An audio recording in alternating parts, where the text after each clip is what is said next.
regretté sa décision. La Corée du Nord s'est inclinée face au Portugal sur le score de 7-0 et la retransmission avait été interrompue dès le 4e but. N'hésitez pas à liker la vidéo si elle vous plaît et si vous êtes nouveau sur la chaîne, n'oubliez pas de vous abonner et d'activer la notification pour ne rater aucune de nos prochaines vidéos. On commence.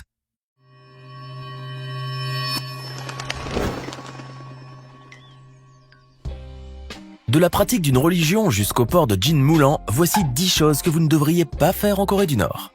Depuis plusieurs décennies, les Nord-Coréens apprennent dès leur plus bas âge à avouer un véritable culte à la dynastie des dirigeants de la Corée du Nord. Cette adoration est un devoir fondamental de la citoyenneté et la population est conditionnée à la ressentir et à la pratiquer depuis l'âge tendre. Le dévouement profond que le peuple doit à la dynastie Kim, en général, et à Kim Jong-un en particulier, est matérialisé sous la forme des 10 principes pour l'établissement d'un système idéologique monolithique. Il s'agit d'un code de conduite que chaque citoyen de Corée du Nord doit connaître par cœur et qui vise à assurer l'obéissance absolue des masses. Ces principes ont une valeur sacrée et ils sont profondément ancrés dans l'esprit des Nord-Coréens. Penser en dehors de ce carcan idéologique peut être dangereux. En effet, vous vous en doutez, critiquer le régime en place par exemple est un crime sévèrement puni. Prenons l'exemple d'un journaliste nord-coréen. Sa seule mission est de relayer la propagande du gouvernement et de servir les intérêts du parti dirigeant. Après 15 ans d'exercice, il reçoit des distinctions officielles. Le journaliste nord-coréen se voit obligé d'écrire des articles élogieux sur le régime de Kim Jong-un et de condamner la politique des États-Unis, du Japon et de la Corée du Sud. S'il s'avise de quitter sa zone de confort et de remettre en cause le système, alors des ennuis interminables commencent. Et si par chance il n'a commis qu'une petite maladresse, par exemple, en écorchant le nom d'un dignitaire important, il se voit subir une rééducation idéologique au sein d'une organisation destinée à cet effet. En revanche, s'il est soupçonné de dissidence, la police se saisit de lui et le transporte dans une prison où il est torturé jusqu'à ce qu'il avoue son crime. Après quoi, une condamnation expéditive a lieu et le journaliste est envoyé dans les camps de rétention, où il passera probablement toute sa vie. En Corée du Nord, les chrétiens ne peuvent pas exercer leur religion en toute sérénité. Pourtant, la constitution du pays, adoptée en 1972 et révisée maintes fois ensuite, garantit explicitement aux citoyens la liberté de croyance. Cependant, la réalité est tout autre. D'après l'ONG évangélique Portes Ouvertes, la Corée du Nord est depuis 2002 le pays où les chrétiens sont les plus persécutés. Depuis l'instauration du régime communiste en Corée du Nord, la place du christianisme s'est largement amenuisée. Et cela pour 3 raisons. La première est que le régime associe ce culte au capitalisme occidental qu'il faut combattre.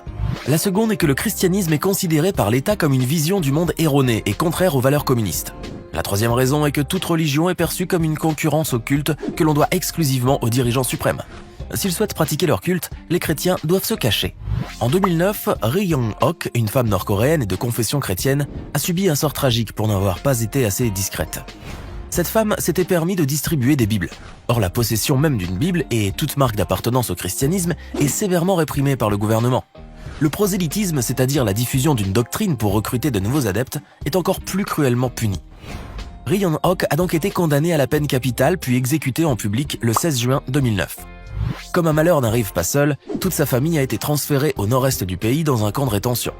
À ce propos, il faut savoir qu'il est très courant que l'entourage familial du condamné soit également interné ou exécuté. En effet, la Corée du Nord croit à la théorie de l'eugénisme, c'est-à-dire la sélection des individus selon des critères génétiques prédéfinis. Autrement dit, quand une personne commet un crime, ses proches seraient potentiellement aussi des criminels. Ils sont donc tous envoyés dans des camps de concentration. Pour la France, la propriété privée est un droit inviolable et sacré et constitue l'un des fondements de la justice et de l'équité. Pour d'autres pays, la propriété privée est tout simplement inexistante. C'est le cas en Corée du Nord. Si vous êtes nord-coréen et que vous avez acheté une maison, juridiquement elle ne vous appartient pas. Cependant, dans les faits, c'est comme si elle vous appartenait. En effet, en Corée du Nord, il n'existe pas de titre de propriété, mais il existe quelque chose de semblable. Un certificat de résidence sans date d'expiration délivré par la municipalité. Ce papier est en quelque sorte une preuve d'emménagement. Imaginons que vous avez vendu votre maison et que vous souhaitez en acheter une autre à Pyongyang. La transaction que vous conclurez se fera en dollars, car presque tous les paiements dans l'immobilier s'effectuent dans cette devise. Si vous avez décidé d'acheter une grande maison construite au cours des 20 dernières années, cela pourrait vous coûter plus de 80 000 $. Ce prix pourrait augmenter si la maison est située près des zones commerciales, près des universités ou près des gares. Bref, une fois la transaction réalisée, vous vous rendez avec le vendeur au conseil municipal local. Là-bas, en contrepartie d'un petit pot de vin, des cigares de qualité feraient l'affaire, le fonctionnaire détruira vos anciens documents et vous remettra votre nouveau certificat de résidence. Si, comme on l'a dit légalement, vous n'êtes pas propriétaire de votre nouvelle maison, en pratique, vous pouvez user de tous les droits que procure la propriété effective. C'est-à-dire que vous pouvez réaménager votre maison à votre guise, la décorer, contrôler son accès, en cultiver le jardin comme bon vous semble, et même la louer. Cependant, il ne faut pas oublier que vos droits légaux sont très restreints et le risque d'une expropriation abusive est réel. D'ailleurs, sur le site Perspective Monde de l'école de politique appliquée de l'université de Sherbrooke, on peut voir l'indice de liberté de propriété dans tous les pays, y compris la Corée du Nord. Comme vous l'imaginez, la Corée du Nord est tout en bas du classement, avec d'autres pays comme Cuba ou la République démocratique du Congo. Cela signifie que dans ces pays, la propriété privée est inexistante, que l'État peut vous déposséder de votre bien et que la corruption est prépondérante. En 2010, l'équipe nationale de football de Corée du Nord s'est qualifiée pour la première fois depuis 44 ans à la Coupe du Monde qui devait se dérouler en Afrique du Sud. Contre toute attente, la Corée du Nord, menée par le sélectionneur Kim Jong-un, avait réussi à obtenir une place parmi les autres pays asiatiques. Kim Jong-un, devenu très populaire dans le pays après cette qualification, avait donc pour mission de préparer son équipe à disputer les 3 matchs de la phase de groupe. Des matchs amicaux ont donc été organisés en France et la Corée du Nord devait s'acclimater au style de jeu des adversaires occidentaux. Tout se déroule bien, la compétition débute et la Corée du Nord doit affronter le Brésil. Elle s'incline sur le score honorable de 2-1. C'est loin d'être un piètre résultat. Encouragés par les performances de leur équipe nationale, les autorités nord-coréennes avaient pris une décision historique. En effet, ils avaient décidé que le prochain match contre le Portugal allait être retransmis à la télévision locale. Ordinairement, aucun programme étranger, culturel ou sportif n'était diffusé sur les chaînes locales. Le sélectionneur Kim Jong-un et son équipe allaient être regardés par tout le pays. Mais le gouvernement a vite fait de regretter sa décision. La Corée du Nord s'est inclinée face au Portugal sur le score de 7-0 et la retransmission avait été interrompue dès le 4e but. Kim Jong-un était désemparé et sa situation n'allait pas s'améliorer au 3e match puisque la Corée du Nord avait perdu 3-0 contre la Côte d'Ivoire. Éliminés, les joueurs et le sélectionneur doivent rentrer dans leur pays. Et d'après la radio Free Asia, l'accueil qu'on leur fit était terrible. Coupable d'avoir trahi la confiance de Kim Jong-un en humiliant mondialement la Corée du Nord, le sélectionneur de Kim Jong-un a été condamné aux travaux forcés dans une mine.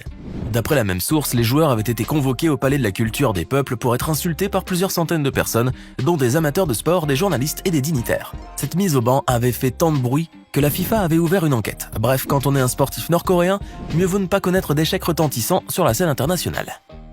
Les écarts de richesse sont très marqués en Corée du Nord. Selon des renseignements qui proviennent de Séoul, la capitale de la Corée du Sud, il existerait environ 240 000 personnes qui possèdent plus de 50 000 $. C'est la classe privilégiée, celle qui peut vivre dans l'aisance. Et elle ne représente qu'une infime partie de la population.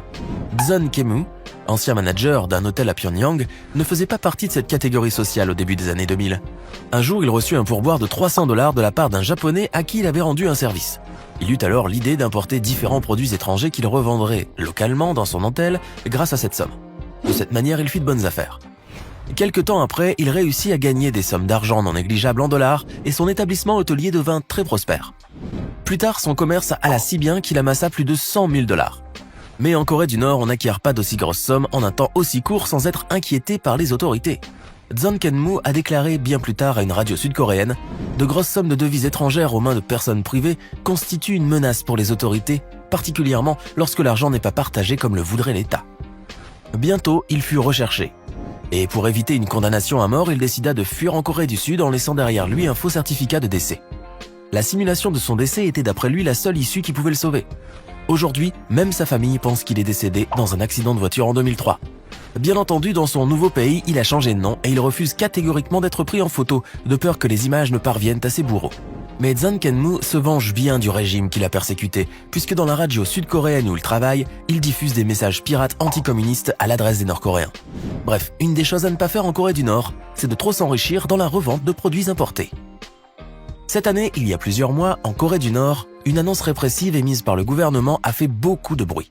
Cette mesure aurait prêté à rire si elle ne portait pas atteinte aux libertés vestimentaires des jeunes femmes nord-coréennes. Vous le savez peut-être, mais le code vestimentaire des femmes en Corée du Nord est strictement régi par le gouvernement. Les femmes doivent porter des jupes sous peine de sanctions et de réprimandes. Si les jeunes femmes se laissent influencer par la culture étrangère et décident par goût d'adopter un style vestimentaire occidental, elles deviennent en quelque sorte les ennemies de la nation et sont accusées de mettre en péril l'identité culturelle de la Corée du Nord. Parmi les vêtements et les accessoires faisant référence au mode de vie capitaliste que le gouvernement combat et interdit, il y a surtout les jeans moulants. Considérés comme obscènes par les autorités, les jeans moulants symbolisent l'impérialisme américain et le système capitaliste. Par conséquent, les autorités, sous prétexte de sauvegarder l'ordre social, interdisent le port de jeans moulants. Il est aussi défendu à la population nord-coréenne de porter des vêtements de marque, de se teindre les cheveux et même d'avoir une coupe de cheveux fantaisiste. À ce propos d'ailleurs, les autorités sont particulièrement intransigeantes. En effet, il existe une liste restreinte de coupes de cheveux réglementaires et le citoyen nord-coréen doit s'y conformer. Cette lutte contre les manifestations culturelles étrangères a bien sûr pour but de maintenir le peuple dans la servitude idéologique, et surtout les classes inférieures. Car il faut savoir que la prohibition vestimentaire ne s'applique pas tout à fait aux femmes issues des familles puissantes. En effet, ces familles représentent pour le régime un appui politique précieux. Par conséquent, les filles d'oligarques sont libres de se vêtir à leur goût. Les femmes de modestes conditions ne jouissent pas de ce privilège particulier. Elles doivent porter des jupes et les pantalons ne sont autorisés que sur les lieux de travail, comme uniforme professionnel. Pour veiller au respect de la loi en matière vestimentaire, le régime a mis en place un comité composé de jeunes gens farouchement socialistes et appelé Ligue de la jeunesse patriotique et socialiste. L'une des missions de cette brigade officielle est de surveiller la tenue vestimentaire des Nord-Coréens et d'éliminer les menaces d'intrusion des modes étrangères. Ainsi se termine notre vidéo sur les choses que vous ne devriez pas faire en Corée du Nord. Comme d'habitude, n'oubliez pas de nous faire part de vos impressions dans la section des commentaires. Cette vidéo vous a plu? Dans ce cas, n'oubliez pas de mettre un pouce bleu, de vous abonner à la chaîne et d'activer la cloche pour ne rien rater de nos prochaines publications.